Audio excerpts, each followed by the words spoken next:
José Saramago, pondo de parte uma experiência inicial praticamente esquecida, o seu primeiro livro, hoje reconhecido como tal, é Os Poemas Possíveis, de 66. O seu último romance é A Jangada de Pedra, de 86. O que eu lhe perguntaria inicialmente é muito simples: como é que você caracterizaria a sua própria evolução nestes cerca de 20 anos? Eu creio que a um autor é difícil caracterizar a sua própria evolução. E creio que é difícil porque ele está na sua evolução. Isso quer dizer, no fundo, ele não assiste à evolução. É ele o motor, o processo, o objeto dessa mesma evolução. Então, não creio que seja muito fácil definir eu próprio como é que essa evolução se processou. Em todo caso, posso dar duas ou três ideias que são aquelas com as quais eu vivo, digamos assim. Há uma fase inicial que, enfim, eu não posso dizer que tenha dedicado eu à poesia. Acontece que aconteceu. E que depois de dois ou três livros, porque um terceiro, que se chama O Ano de 1993, pelo menos segundo o que a Maria Alzira Seixo diz, é já um livro que anuncia a entrada na prosa. Mas isso mais ou menos nessa altura, digamos um pouco antes, eu tive uma experiência que deve ter sido determinante no meu processo futuro, que foi a da colaboração na imprensa com crónicas, que foi qualquer coisa que se usou muito nos últimos anos do marcelismo, como tentativa que os jornais faziam para rodear algumas dificuldades e valorizar, digamos, de uma certa maneira, o conteúdo dos jornais. Então, eu creio que essa prática da crónica literária,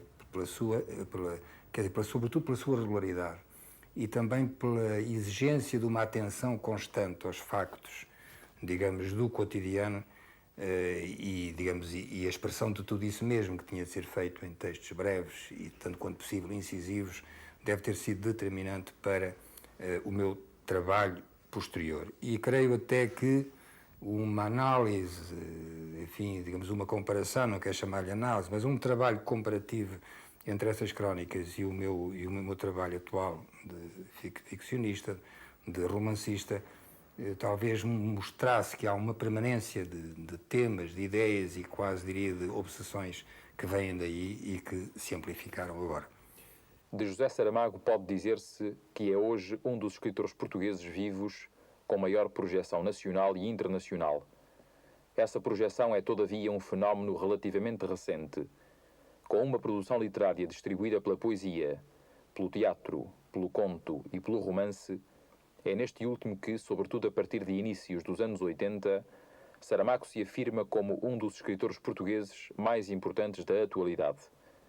Romances como Manual de Pintura e Caligrafia, Levantado do Chão, Memorial do Convento, O Ano da Morte de Ricardo Reis e A Jangada de Pedra traduzem a dominante preocupação do escritor com as conexões entre ficção e história, e também uma continuidade ideológica relativamente ao neorrealismo e ao seu legado. Um legado que o próprio Saramago afirma de forma explícita. Eu creio que o neorrealismo não passou em vão nesta terra. Fica claro que hoje não é possível repetir as soluções encontradas por neorrealistas, que muitas vezes foram tentativas de solução, porque eu não quereria entrar em especulações ou em atitudes polémicas, mas creio que o neorrealismo nunca se realizou plenamente, ficou sempre provavelmente pela própria força das circunstâncias sociais e políticas em que ele teve de inventar-se e desenvolver-se. Creio que nunca se terá realizado plenamente, embora tivesse produzido alguns grandes livros, evidentemente, mas de toda a maneira, mesmo aqueles que hoje não se reclamarão do neorrealismo ou que o contestarão, penso que não podem negar que alguma coisa receberam deles. Eu próprio recebi, pelo menos aquilo que hoje é aquilo que eu chamaria de reconhecimento perante um trabalho notável de atualização e, sobretudo, de destenebrização digamos, no campo cultural que o neorrealismo cometeu e de que, de facto, eu recebi com certeza alguns benefícios. De resto, algum do meu trabalho, algumas tendências, alguns aspectos do meu trabalho literário de hoje seriam dificilmente entendíveis sem o neorrealismo. Partindo do neorrealismo, a ficção de Saramago traduz um duplo alargamento em relação às coordenadas daquele movimento. Um alargamento dos cenários históricos visados e um alargamento das potencialidades expressivas da língua literária. Neste último aspecto, a escrita de Saramago resolve-se numa espécie de deliberada desestabilização e mistura de registros estilísticos, do coloquial ao erudito, do rural ao urbano, do arcaico ao moderno, do dialógico ao monológico. A escrita narrativa de Saramago traduz uma pluridiscursividade que tem que ver diretamente com os termos em que o ficcionista olha a história. Uma história que a contemplação do convento de Mafra ajudou a redescobrir. Imagino que você passa pela terceira, quarta ou 10ª ou 20ª vez em Mafra, olha para o convento nessa vez e tem esta frase que nasce dentro de si e que você dirá talvez em voz alta: gostava de meter isto dentro de um romance. É assim que o Memorial do Convento começa. E depois, com a verificação feita logo a seguir, com algumas leituras que imediatamente comecei, embora tudo isso depois tivesse concretizado bastante mais tarde, quando você descobre que trabalharam ali 50.000 homens, quer dizer, uma obra onde trabalham 50.000 homens merece com certeza um romance, até talvez mereça muito mais do que isso. E isto que no fundo iria ser talvez só, ou pouco mais do que, enfim, a descrição romanceada, se quiser, embora eu não goste desta, digamos, desta palavra, de uma construção e dos homens que nela estiveram, de repente ganha um sentido novo quando você, nessas mesmas leituras que faz, verifica, porque a sua memória já não tinha conservado essa lembrança, de que nessa mesma época tinha vivido e tentado construir a sua passarola, o padre Bartolomeu Lourenço de Gusmão. A partir daí, aquilo que me aconteceu foi achar-me mergulhado num mundo que de facto muito maior e mais complexo do que aquilo que eu poderia,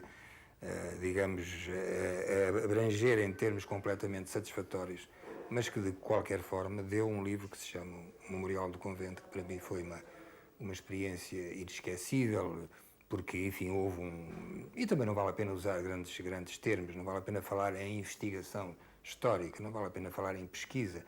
Falamos muito simplesmente de leitura. Os textos existem, simplesmente normalmente não os lemos ou só os lemos quando temos algum motivo forte para isso. E eu tinha um motivo suficientemente forte. Passam os dias, as semanas e as paredes mal crescem. Os tiros vão rebentando a rocha duríssima que os soldados andam a atacar agora. Bom proveito à ladaria e pagamento do trabalho que dá se pudesse servir como outra para encher as paredes. Mas esta que agarrada ao monte só consente despender-se dele com grande violência, quando posta ao ar não demora a esfarelar-se às lascas. Em pouco tempo se tornaria terriço se não viesse o carro de mão deitá-la a fundo. Andam também no transporte carros maiores, com rodas de sege, puxados a mulas. Não falta carregarem-nos em excesso, e como nestes dias tem chovido, atascam-se as bestas no lamaçal, de onde por fim se arrancam apertadas pelo chicote que lhes desabre nos lombos, na cabeça, quando Deus não está a olhar, embora tudo isto seja para serviço e glória do mesmo Deus. E assim não se sabe se ele não estará desviando os olhos de propósito. Os homens dos carros de mão, porque levam menos carga, não se atolam tanto. Além de terem feito com tábuas que ficam ao desbarato quando se alteiam os andaimes, uns passadizos firmes. Mas não chegando estes para todos, há sempre uma guerra de espreita e corre a ver quem primeiro chega, e chegando a par, a ver quem mais empurra, e a partir daí já se conta que salto murro e pontapé se não cortarem sarrafos o ar. Momento em que avança a patrulha de soldados, manobra em geral suficiente para esfriar os ânimos aquecidos. Ou, caso não, 2 pranchadas, 2 vergões na lombeira como às mulas. Partindo da construção do convento de Mafra e dos motivos que a originaram, o Memorial do Convento transcende esse factualismo histórico porque, à grandiosidade de uma obra arquitetónica, o ficcionista vem juntar uma outra história, a do esforço anónimo de milhares de homens, personagens ignoradas pela história oficial, cuja parcialidade assim tacitamente se denuncia. Baltazar Sete Sóis, anti-herói esquecido por essa história oficial, emerge no romance como testemunha e agente dos eventos que o rodeiam, e também, por isso mesmo, como porta-voz dessa anónima massa de homens em diálogo desenvolto com o seu rei. Meu querido rei, cá recebi a sua carta e nela vi tudo quanto tinha para me dizer. O trabalho aqui não tem faltado. Só paramos quando chove tanto que até os pátios diriam basta. Ou quando se atrasou a pedra no caminho. Ou quando os tijolos saíram de má qualidade e ficamos à espera que venham outros. Agora anda tudo aqui em grande confusão com a tal ideia de alargar o convento. É que o meu querido rei nem imagina o tamanho daquele monte e a soma de homens que requer. Tiveram de largar a obra da igreja e do palácio. Vai ser um atraso. Até canteiros e carpinteiros andam a acarretar pedra. Eu, umas vezes com os bois, outras vezes com o carro de mão. Tive foi pena dos limoeiros e dos pessegueiros que foram arrancados. Os amores perfeitos foi um ar que lhe deu. Não valia a pena ter semeado flores para depois as tratar com tanta crueldade. Mas enfim, como o meu querido rei diz que não devemos nada a ninguém, sempre há uma satisfação. É como a minha mãe que dizia, paga a dívida bem, não olhes a quem. Coitada, já morreu. E não verá o maior e mais formoso monumento sacro da história, como me disse na sua carta. Ainda que, para ser-lhe franco, nas histórias que conheço, nunca se fala de monumentos sacros, só de mouras encantadas e tesouros escondidos. Como escreveu Jorge Fernandes da Silveira, há no texto do Memorial do Convento a dinâmica de três construções: o convento de Mafra, a passarola do padre Bartolomeu de Gusmão e a narrativa. Esta última, logicamente, engloba as duas anteriores. Abrangendo a construção do convento e a da passarola, Memorial do Convento opõe verdadeiramente dois mundos. Por um lado, o da história e dos documentos. Por outro lado, o do imaginário e do sonho. O sonho do padre que, ao construir uma passarola voadora, observa do alto, como pequena e frágil, uma construção que, no registro da história, se impõe como grandiosa e sólida, o que solicita uma reflexão acerca da melindrosa articulação instituída entre documento histórico e discurso ficcional. O documento poderia, se eu não tivesse tido esse cuidado, esse escrúpulo, essa prudência, poderia ter invadido o romance, eventualmente seria uma obra de informação extremamente rigorosa. Apesar de tudo, creio que tem rigor suficiente para, alguns anos, 5 anos depois de ter sido publicado o livro, até hoje não apareceu um historiador que dissesse isto está errado, isto não era assim. Digamos que o mérito, se mérito há, foi justamente ter conseguido equilibrar a massa de informação disponível com as necessidades da própria ficção, sem prejudicar a ficção, que me parece que no Memorial do Convento sobreleva, de um ponto de vista do interesse que tenha, sobreleva o simples facto histórico. Não é? Do que afinal se trata, em Memorial do Convento, é de recuperar a condição primordialmente histórica de todo o romance, enquanto género remotamente ligado à história. E trata-se também de valorizar a capacidade de referência desdobrada que a ficção possui, por apontar para valores, temas e ideias que a ligam ao cenário histórico circundante. O que a história faz, em Memorial do Convento, como noutros romances de Saramago, é manifestar o fascínio de um relato que duplamente nos envolve, porque esse relato suscita a curiosidade em relação ao seu desenvolvimento e porque ele nos diz respeito, como herdeiros do legado de acontecimentos históricos projetados na ficção. Assim se estende ao leitor um interesse pela história que, começando no escritor, não se esgota nele. Bom, provavelmente, o meu interesse tão marcado pela história, eu diria que se trata de um interesse que eu penso que deveria ser comum a todos nós. Quer dizer, eu não posso imaginar-me a viver unicamente o meu dia, quer dizer, o tempo em que eu estou. Porque mesmo o próprio tempo em que eu estou tem uma parte daquilo a que chamamos presente e tem outra parte daquilo a que chamamos passado e a que também podemos chamar história. Quer dizer, há já história no meu tempo de vida. O ano da morte de Ricardo Reis, cuja ação decorre em 1936, há 50 anos, é já a história. Então, como eu tenho, por outro lado, uma grande dificuldade em determinar a linha que separa o presente do passado, para mim o passado já é, por exemplo, o momento em que nos sentamos aqui para conversar, já é passado, e tão dificilmente recuperável como qualquer outro momento há 10 anos, ou 50, ou 100, ou 1000. Então, digamos que a história tal como eu a vejo, e não é nenhuma novidade, é qualquer coisa que não é passado, quer dizer, eu sou a história que tenho, eu sou a história, não sou aquela que eu, como pessoa que está viva neste momento, ajuda, voluntariamente ou involuntariamente, ajuda a fazer, mas também a única verdadeira herança dos homens é a herança histórica. Então, digamos que, para mim, digamos, a história não é a história.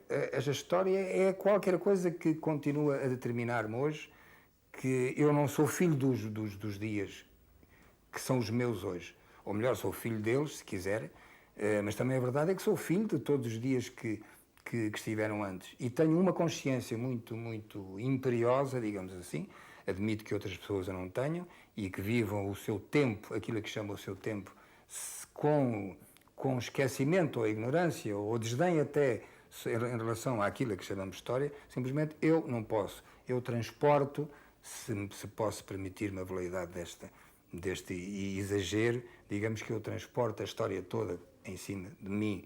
Não digo que a transporte comigo, seria muito bom. Não, pesa-me em cima dos ombros e às vezes de uma maneira bastante incómoda. O que a incomodidade da história sugere em Saramago é a dimensão ideológica de que o recurso à história como tema pode revestir-se. É essa dimensão ideológica, fundamental componente semântica da obra, que contribui para superar a feição marcadamente decorativa e pitoresca que afetou alguma da literatura historicista do nosso romantismo. Isso permite ao escritor afirmar, em palavras conclusivas, a necessidade do testemunho pessoal, mas não de uma atitude rigidamente doutrinária ou panfletária. Eu não tenho que provar mais do que aquilo que resulta da minha própria postura diante dos factos históricos e sociais e políticos. Não tenho que acentuar, não tenho que sublinhar, não tenho que dizer ao meu leitor, veja você o que é que eu penso sobre isto. Não, o que eu tenho é de naturalmente me passar ideologicamente para os livros que escrevo, para os meus romances, sem agredir. E não é porque eu considero que não se deve agredir, pode haver necessidade de agredir num dado momento, às vezes em nome da própria eficácia, agredir ideologicamente o leitor ou o espectador.